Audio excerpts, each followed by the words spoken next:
Amém. Obrigado, pastor. Meus irmãos, a paz do Senhor. Amém. Pega a sua Bíblia, por favor, e abra comigo na primeira carta de Paulo aos Coríntios, capítulo de número 16. Nós vamos ler poucos versículos, e aí você toma o seu assento. E eu agradeço ao Senhor aqui. Primeira carta de Paulo aos Coríntios, capítulo 16, versículo 13 e 14. Você que achou, diga amém. Amém. Diz assim a palavra do Senhor: vigiai, estais firmes na fé, portai-vos varonilmente e fortalecei-vos. Todas as vossas coisas sejam feitas com amor. Você crê nessa noite que essa é a palavra de Deus? Tome seu assento em nome de Jesus. Quero ser grato a Deus pelo privilégio, pela oportunidade de estar aqui nessa casa que eu tanto amo. Talvez eu poderia ficar aqui o tempo todo que eu recebi para pregar, falando tudo que Deus realizou na minha vida aqui, irmãos. Fiquei 3 anos aqui junto com a minha família. Nós fomos muito bem tratados, muito bem recebidos, muito bem cuidados. Louvo a Deus pela vida do meu amigo Joabe, Kleber, o Wesley, Júlio, Marcelo, o Diácono Diego. O Joabe está meio, depois que foi pai, irmãos, está difícil de falar com ele. Mas que Deus abençoe também o pastor Osvaldo, pastor João Carlos, pastor João Paulo e o nosso pastor Ronaldo. Pastor, essa semana, segunda-feira, eu liguei para o Kleber. Eu fui acometido de uma virose depois de uma semana intensa lá na igreja. Eu fui acometido de uma virose, eu não sabia. Eu estou aqui, pastor, com dipirona, ibuprofeno, imosec, tudo que... Se for fazer um antidoping agora aqui, eu estou cheio de remédio no corpo. Estou suando frio, mas estou aqui de coração, muito feliz, não tenho que falar dessa igreja. Hoje eu entendo tudo, entendo tudo.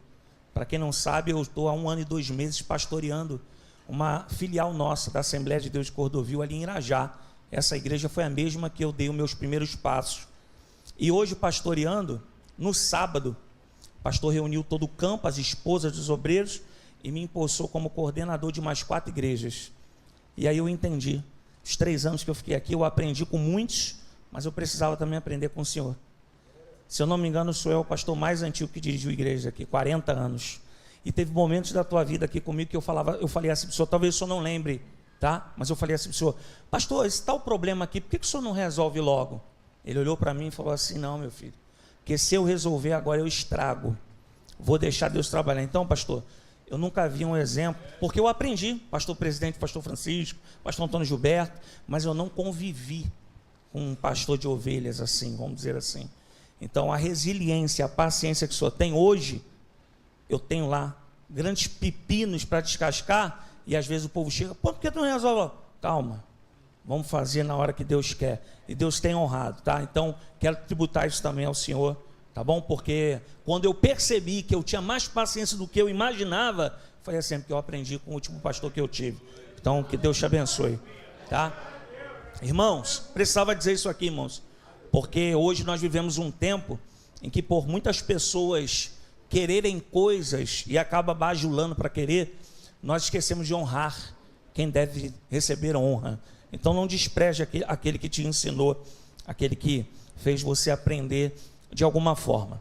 Irmãos, quando nós olhamos para esse texto aqui, eu quero me atrelar a esse tema, prepara-te, igreja. Eu queria só a tua atenção aqui, para que nós possamos entender o que o Espírito Santo ministrou ao meu coração.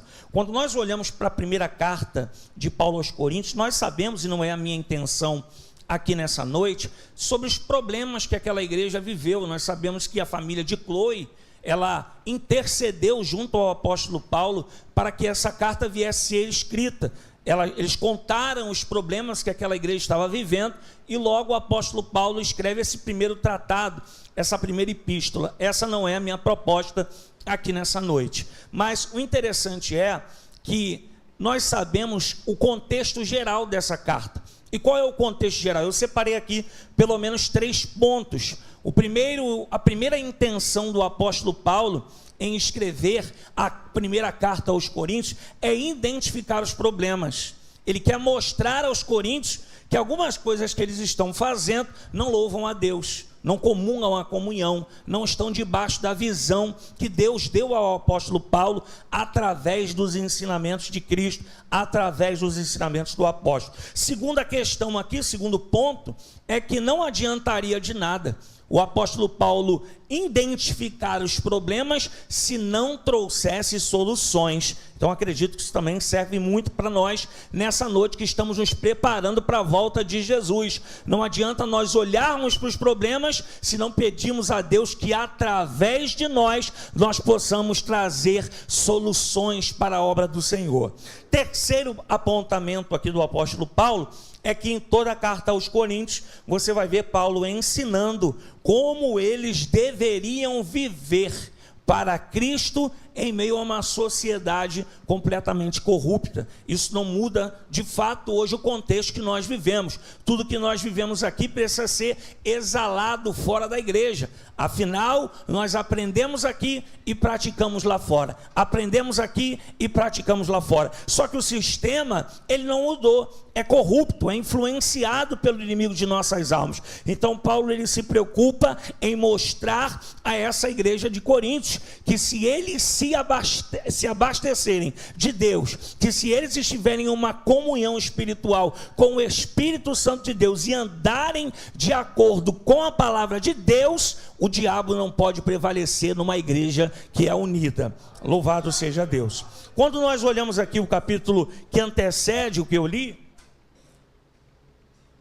o capítulo de número 15, nós vamos ver o apóstolo Paulo usando o capítulo 15 para falar das coisas de cima, para falar das coisas dos céus. Afinal, os 14 primeiros capítulos da primeira epístola aos Coríntios, Paulo precisava tratar das coisas que a igreja precisava entender. Então Paulo ele começou a organizar a igreja aqui embaixo, para que depois que eles entendessem de fato o que era ser igreja, eles viessem ter uma mente de Cristo, discernindo o que vai acontecer ainda.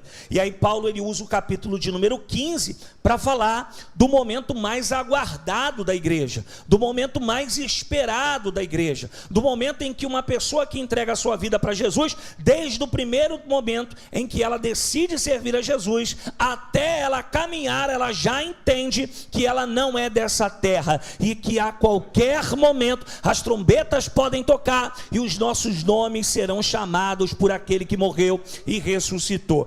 E aí nós olhamos o capítulo 15 lá no começo, se a mídia puder colocar aí, capítulo 15, versículo de número 1 em diante, você vai ver o apóstolo Paulo mostrando aos coríntios, dizendo: também vos notifico, irmãos, o evangelho que já vos tenho anunciado, o qual também recebestes, no qual também permaneceis. O que Paulo está querendo dizer aqui, irmãos? Que no meio do caminho, aquilo que foi passado pelo apóstolo Paulo se desvirtuou. Aquilo que foi ensinado aos coríntios no meio do caminho, eles começaram a entender de uma forma disturbada, de uma forma diferente. Então Paulo está sendo usado pelo Espírito Santo de Deus, dizendo para aquela igreja: ora, vocês precisam entender que entre receber o evangelho e permanecer nele, existe uma esfera muito grande em você ouvir o evangelho e viver ele. Então, como eu consigo voltar à essência do evangelho? Olhe para Cristo,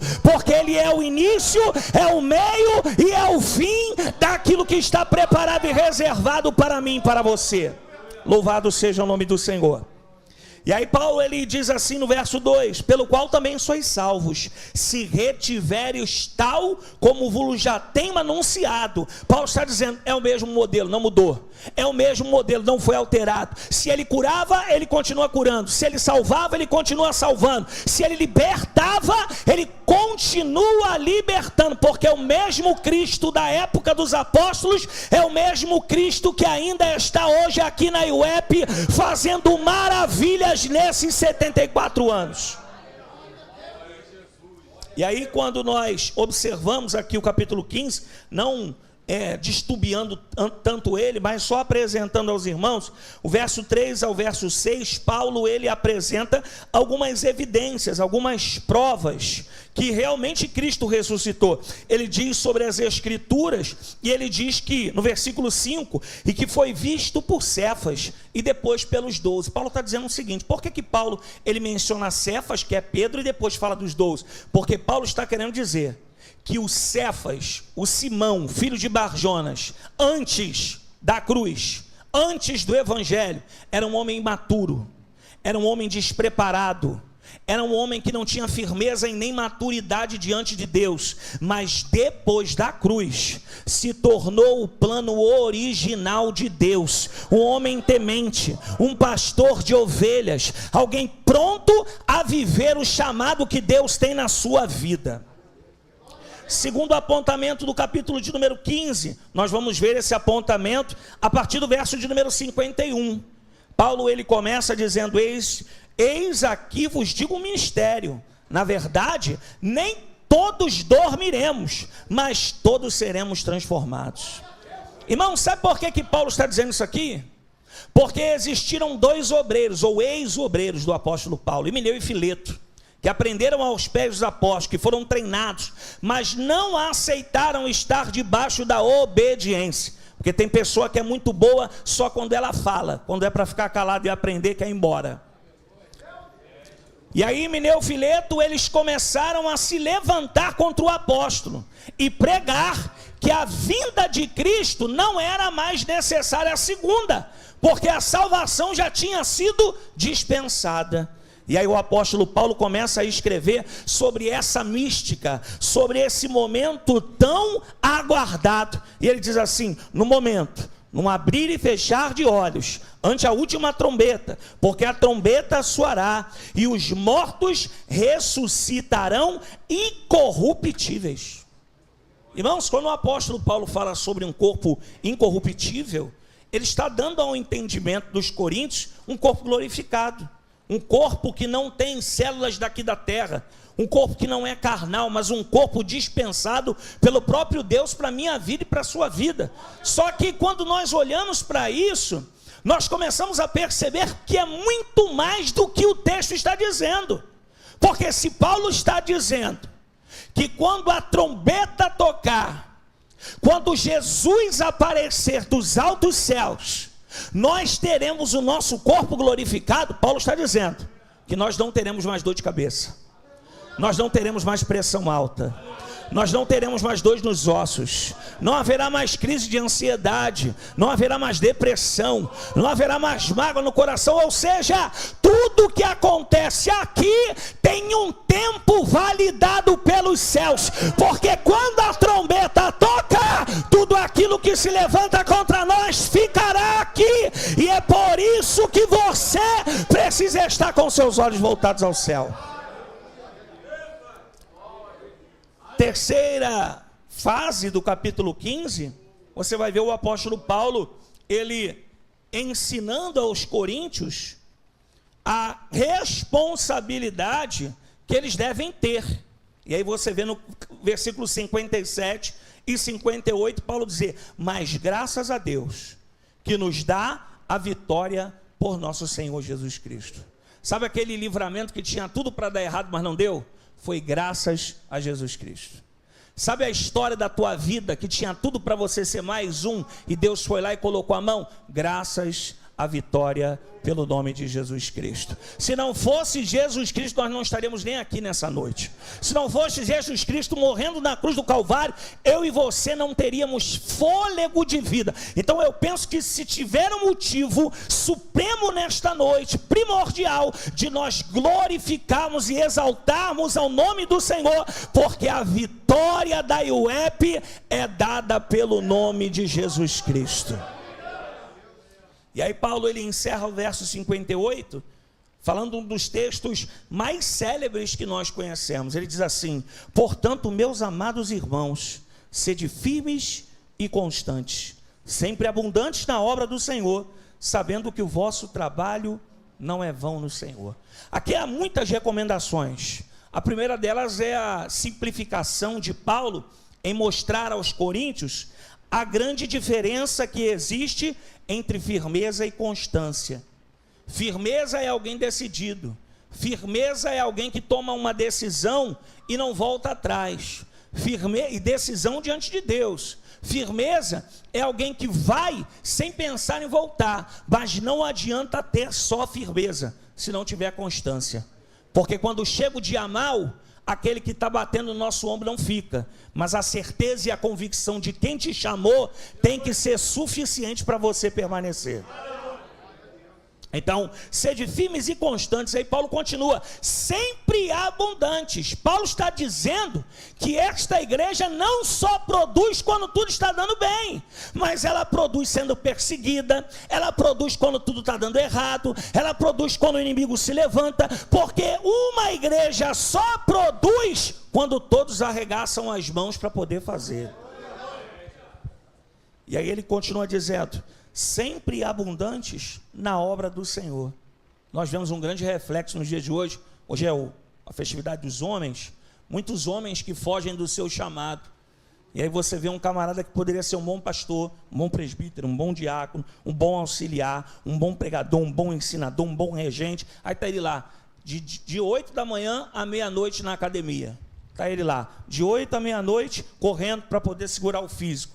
Isso não quer dizer que você tem que cuidar da sua vida natural, do seu corpo, tem que cuidar, mas não aplique o fôlego da sua vida num lugar que não vai te dar retorno além dessa terra. Aplique na sua vida algo que vai te dar retorno. Naquele grande dia, você vai ter que apresentar ao teu Deus tudo aquilo que você fez. E Deus não vai salvar quem pegou o talento e com medo enterrou para não perder. Você tem que produzir. Ele diz assim, sabendo que o vosso trabalho não é vão no Senhor. Eu gosto disso aqui, irmãos, porque quem trabalha para o Senhor não se frustra. Quem trabalha sem expectativas do homem não se frustra, porque faz para Deus, o galardão é dele, a vontade é dele. Quem faz sem expectativa humana não retrocede, mas prossegue para o centro da vontade do Senhor. E aí, tendo em vista tudo o que eu disse aqui, nós vamos ver o capítulo 16, Paulo falar de um assunto também muito importante. Afinal, toda a carta de Coríntios, todos os capítulos são importantes. Apesar de você ver a epígrafe do texto, as coletas para Jerusalém, você vai ver que Paulo está querendo dizer para aquela igreja de Corinto, olha, enquanto vocês estão perdendo tempo brigando aqui, tem gente sofrendo lá em Jerusalém, tem gente guerreando lá em Jerusalém, então vocês deveriam ser mais gratos, porque hoje vocês estão brigando entre si, mas tem um povo lá em Jerusalém que está guerreando contra as hostes das trevas. E aí Paulo recolhe, ou melhor, Paulo escreve e diz a ele, olha, eu não quero que vocês recolham as ofertas quando eu chegar, porque a minha presença e a presença de vocês é muito mais importante do que qualquer dinheiro. Então não vamos perder tempo com isso. Recolhe as ofertas antes de eu chegar, porque eu quero aproveitar o tempo com vocês. Aleluia. Segunda coisa que Paulo fala, Paulo também explica que uma porta muito grande se abriu na Macedônia.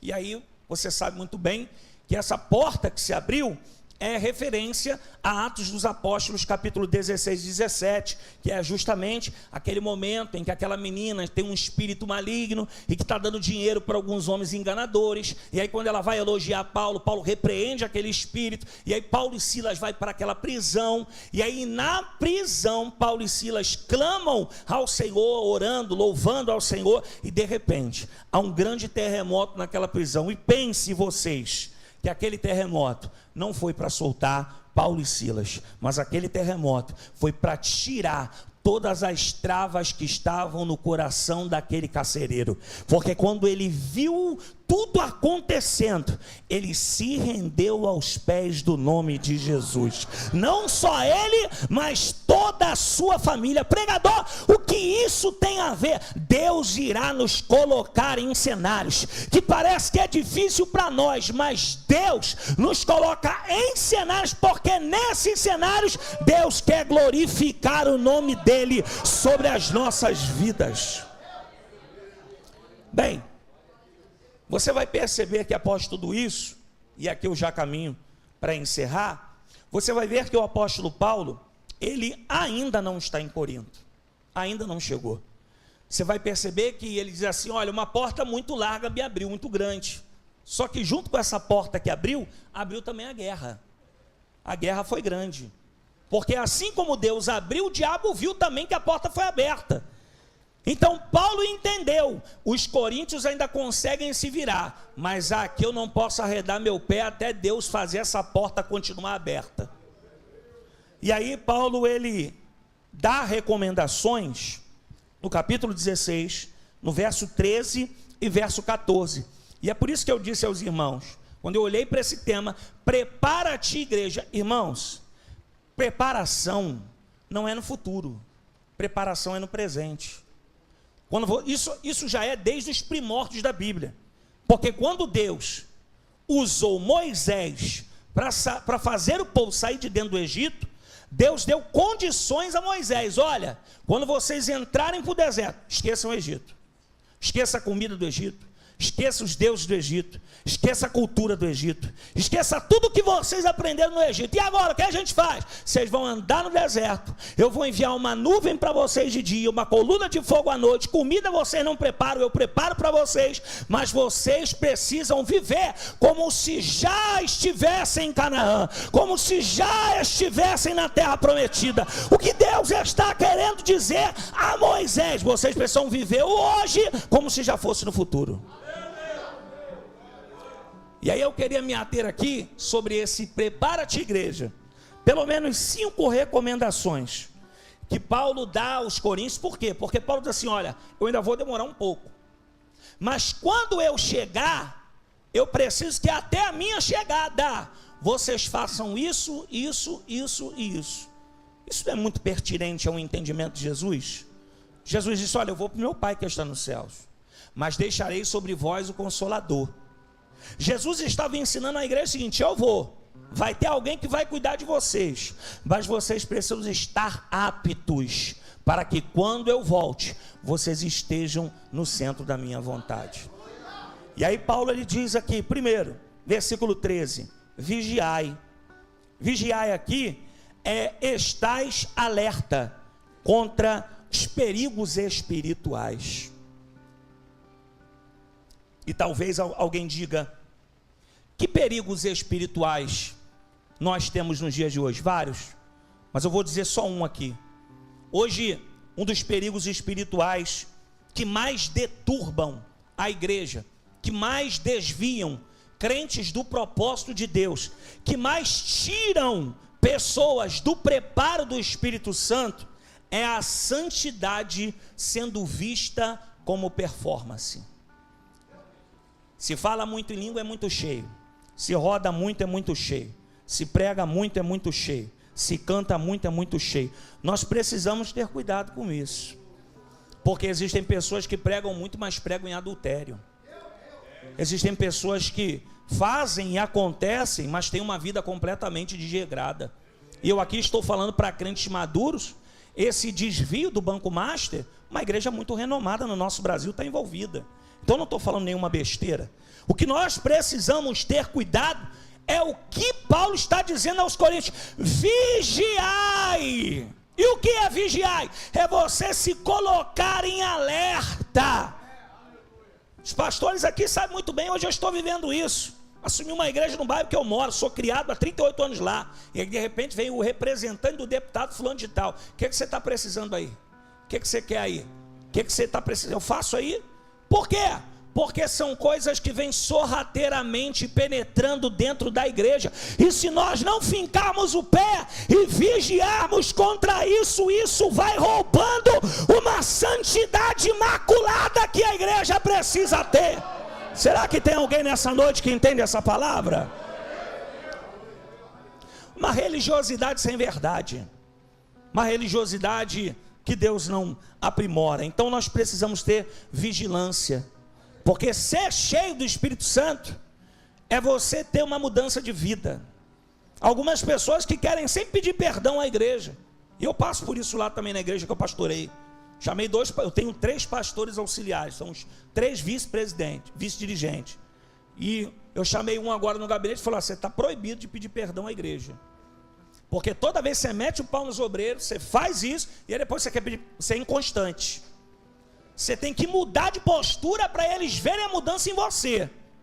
E isso acontece nos dia a dia de crente, irmãos. Tem crente que toda ceia pede perdão pela mesma coisa, porque se acostumou a viver uma performance no dia de domingo, mas de segunda a sábado não faz aquilo que o Espírito Santo de Deus pede. Calabadarabassai. Segunda recomendação de Paulo, está no texto: estais firmes na fé. Paulo está dizendo, vocês precisam ter convicção. Enquanto eu não volto, vocês precisam ter a certeza que Cristo é na vida de vocês. Tenham fidelidade em meio às incertezas. A fé que me sustenta no meio da provação. Eu estou dando alguns exemplos aqui desse rápido momento que eu estou tendo como pastor. E eu assumi uma igreja e eu comecei a praticar o que eu aprendi aqui, de verdade, sem demagogia nenhuma. E quando eu assumi a igreja, pastor, R$8.500 todo mês, só de dívida para pagar aluguel. A única igreja do campo de aluguel. Quando eu cheguei lá, pastor, já fui rejeitado logo de cara. Porque o pastor que estava saindo era o meu pastor. E os irmãos acharam que eu estava derrubando ele. Não, ele estava ficando cego. E aí a mesma irmã me chamou Judas, na frente de todo mundo. E eu me calei. Comecei a trabalhar. A primeira irmã que eu fui visitar, pastor, meu dízimo eu faço de Pix. Eu falei, não, irmão, não vim pegar o teu dízimo não, vim ver a senhora. Você veio me ver? Vim. Irmãos, eu fiquei 2 semanas sem dormir, pensando, como que eu vou pagar R$8.500 de aluguel? Como que eu vou pagar isso? Como que eu vou pagar aquilo? Como que eu vou pagar aquilo outro? E eu pensando, 15 pessoas seguraram o dízimo para me arrebentar. E depois entraram todo mundo no gabinete. Falei, pode entrar, entra todo mundo. Pastor, a gente quer pedir perdão. Eu já sabia do grupo do WhatsApp, já sabia o que vocês estavam fazendo, mas não falei nada. Está todo mundo perdoado, vamos trabalhar para Jesus. Irmãos, eu fiz uma oração de 10 segundos. 10 segundos. Eu falei, Deus, se o Senhor me chamou para pastorear, eu não vou ficar sem dormir pensando em pagar dívida. Eu vou fazer a tua obra e o Senhor vai cuidar do resto. Irmãos, estamos há 1 ano e 2 meses sem pedir R$1 da sede, pagando tudo e o que sobra investimos na igreja. Por quê? Porque no tempo ruim Deus quer extrair o melhor que você tem para você chegar aonde Ele prometeu para você.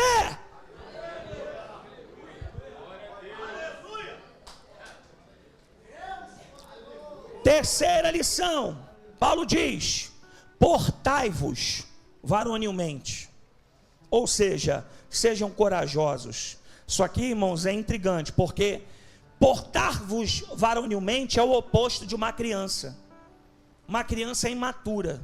Quando Paulo diz aos coríntios, olha, vocês precisam ser corajosos, vocês precisam se portar varonilmente, sabe o que Paulo está dizendo? Vocês precisam ter maturidade, vocês precisam parar de criancice, precisa parar de picuinha, de guerra, de coisas que nós não temos mais tempo. O preparo é agora. E tem pessoas ainda voltando lá para o final da fila, porque ainda são imaturas com as mesmas coisas. Existem outras que usam a imaturidade para fugir das suas responsabilidades e terceirizam os seus problemas e a sua responsabilidade para outros. E quando eu comecei a fazer gabinete com a igreja toda, eu percebi, sabe o que, Cléber? Que a igreja sabe tudo o que ela tem que fazer. Ela só quer ter um ouvido para ouvir. Eu não precisava falar nada. Porque hoje, irmãos, muitas vezes nós temos afastado pessoas de dentro da casa de Deus por conta das nossas atitudes. Então Paulo está dizendo, olha, chegou o tempo que a igreja precisa se preparar, mas precisa se preparar com maturidade. Quarta coisa, ele diz, fortalecei-vos, sejam fortes, sejam resistentes. E aí talvez alguém pergunte, mas o que dá a força e resistência para uma igreja que se prepara para a volta de Jesus?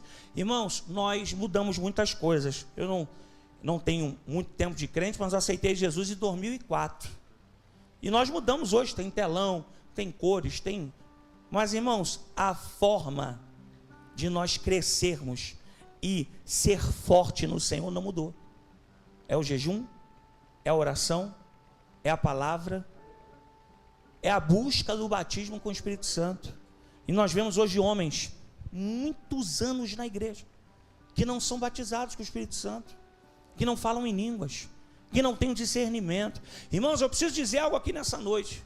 Se você que ainda não é batizado do Espírito Santo, o dia que você for tomado pelo Espírito Santo de Deus, a sua vida nunca mais será a mesma. Passei por um processo essa semana passada lá na igreja, invadiram a igreja, pastor.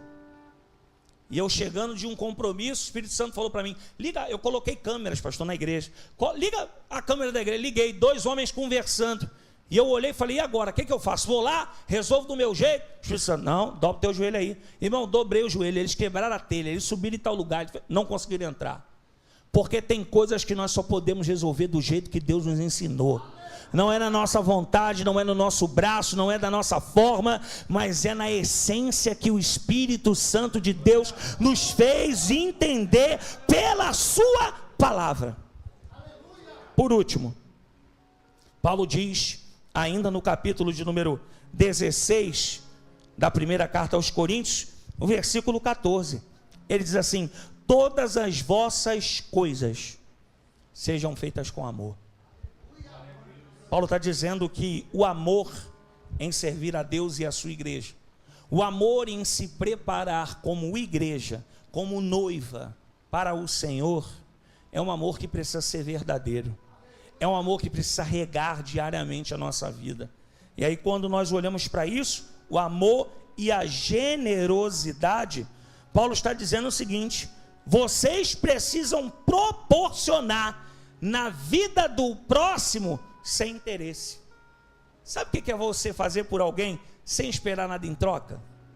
Sabe o que é você abençoar alguém sem que essa pessoa tenha o mínimo de te dar um retorno? É esse amor que Jesus está falando. É esse amor que Paulo está falando. Que amor é esse? É o amor sem segundas intenções, sem alianças facciciosas. Mas Paulo está dizendo que uma igreja que se prepara para a volta de Jesus é uma igreja que pratica amor. Quando nós olhamos para a igreja de Atos dos Apóstolos, não era o pastor Pedro, nem o pastor João, nem o pastor Tiago que se preocupava com a campanha do social. Não. A Bíblia diz assim, e eles tendo tudo, aquele que tinha uma fazenda e o que não tinha, o que tinha lá e falava, vou dividir com você, mas a partir de hoje tu não vai ter mais nada, a partir de hoje tu vai ter também. Então muitas vezes nós passamos desapercebidos e poderíamos ser a resposta de Deus para a vida de alguém que está precisando. Então que nessa noite você pratique também este amor e esta generosidade. E eu encerro essa palavra dizendo, honre pessoas e Deus honrará você. Honre a sua família, honre os seus líderes, honre os seus pastores, honre as pessoas que marcaram a sua vida. E saiba de uma coisa, a honra, ela é uma semente. Existem homens de Deus aqui que têm muito mais idade que eu e sabem disso. Existem testemunhos de homens que viveram a sua vida inteira servindo ao Senhor. E os seus filhos se desviaram. Mas no meio do caminho, o Espírito Santo resgatou novamente aqueles filhos. Porque Deus jamais se esquecerá daquilo que você coloca no altar dele. Então, enquanto Jesus não voltar, se prepare, seja maduro, seja forte e trabalhe ao Senhor com amor e generosidade. Fique de pé em nome de Jesus. Posso orar, pastor? Posso orar? Feche seus olhos em nome de Jesus. Quero fazer uma pergunta aqui. Olhe para mim aqui, por favor, rapidinho. Eu sei que aqui é uma festividade, mas por acaso, existe alguém nessa noite que está afastada do caminho do Senhor, nunca entregou a sua vida para Jesus, ou entregou e em algum momento se afastou, e decide hoje renovar a sua aliança, decide hoje declarar que Jesus é o seu Senhor e Salvador da sua vida? Olha, é muito simples. Você vai sair do teu lugar, vai vir aqui na frente e juntos, junto com a igreja, junto com os ministros, nós vamos cumprir o que Jesus disse: aquele que me confessar diante dos homens, eu confessarei diante do meu Pai que está no céu. Quem sabe essa data hoje foi uma marca de Deus para ter um encontro com você. Quem sabe hoje foi o momento em que Deus falou: é hoje que eu quero realmente renovar minha aliança com você e ter você no meu exército. Mas você precisa tomar essa atitude. Onde está você? Se tem alguém, sai do teu lugar, vem aqui na frente. Eu quero orar pela sua vida. Nós vamos pedir a Deus que renove a sua aliança e escreva o seu nome no livro da vida. Ele sabe do que você precisa, e eu sinto de Deus de continuar falando, porque talvez você tenha entrado aqui numa guerra tão intensa, sem algumas dúvidas na sua vida, mas se hoje você tomar essa decisão, você tem o poder de alterar todo o teu destino e deixar Deus escrever a tua história daqui para frente. Você tem liberdade para sair do teu lugar. Eu posso orar, posso terminar a oração, passar o microfone para os ministros aqui, mas você tem a liberdade de sair do teu lugar e declarar que Jesus é o teu Senhor e o teu Salvador. Feche seus olhos em nome de Jesus. Senhor, nosso Deus e nosso Pai, aqui está a tua igreja, Senhor, que o Senhor conhece, que o Senhor levantou e que hoje, Pai, está completando 74 anos de uma grande obra que o Senhor tem levantado. Eu peço a Ti, Senhor, fortalece a vida de cada um dos Teus filhos. Continua, Senhor, alertando, meu Pai, a mente, o corpo, o espírito de cada um dos Teus servos e servas. Continua, Senhor, trazendo maturidade, continua trazendo visão, continua unificando, trazendo comunhão, Senhor, avançando e prosperando para que quando o Senhor ainda não voltar, que complete 75, 80, 90, mas, meu Deus, que essa igreja continue avançando na força do Teu Espírito. Toma, Senhor da glória, os ministros dessa casa. Toma, meu Pai, todos aqueles que são ministros, que são líderes, que cuidam com zelo desta obra. Aqueles que estão aqui, os que estão em outro estado, Senhor. Vai guardando, vai dispensando, vai usando a vida de cada um para a glória do Teu nome. E que o Senhor seja com este ministério. É isso que nós te pedimos e já te agradecemos. No nome de Jesus.